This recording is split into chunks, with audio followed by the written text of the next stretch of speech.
Doma Sports Talk Worldwide with some news from the world of boxing. So y'all know what time it is.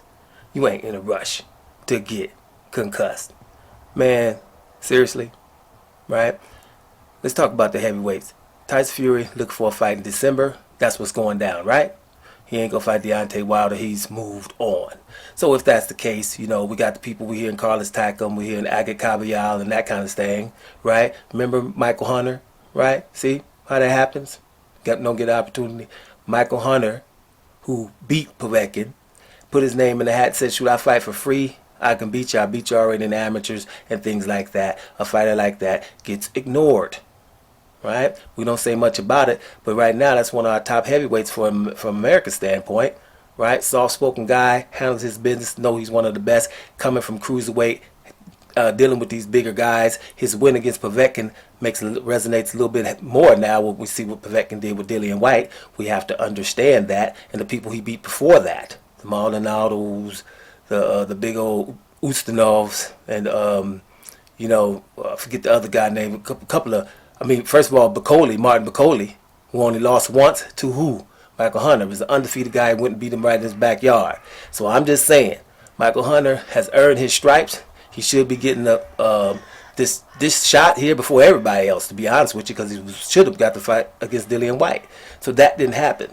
So it's the kind of guy you get ignored. Throw in the nigger leagues over there with Louis the Real King Kong Ortiz, right? Guillermo Rigondeaux, Demetrius Andrade, Devin Haney, and them kind of boys that people know are great, but we ain't gonna give them the opportunity. And hey, everybody, and I mean everybody, just don't mention them boys.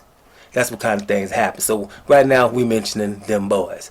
Michael Hunter should be the guy to get the fight against Tyson Fury if we want to make the fight mean a little something.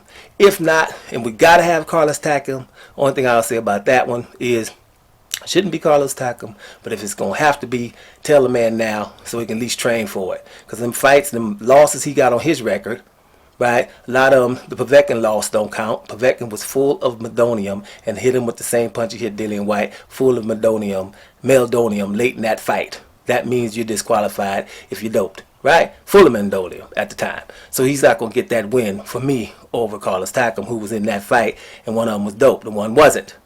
That fight goes to Takam. Right? Anthony Joshua called him an 8 days notice. It's a pretty good fight for 8 days notice to get Anthony Joshua.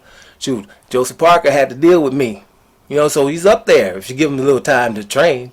So let's see what happens. I think it should be Michael Hunter. I think this is just one of them dudes that this channel or me, I will mention Michael Hunter, just like Louis the Real King Kong Ortiz, Guillermo Rigondeaux, Demetrius Andrade, and your boy Devin Haney.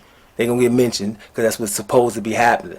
Them boys are kind of ruling this game with Charlos, and we ain't forgetting people. I'm just saying, but been ignored for a while and are not getting the opportunities to have these great fights because to achieve greatness. I think Michael Hunter is doing some things, and it's just under the radar, and it shouldn't be. Doma Sports Talk Worldwide, and I'm up out of here, y'all.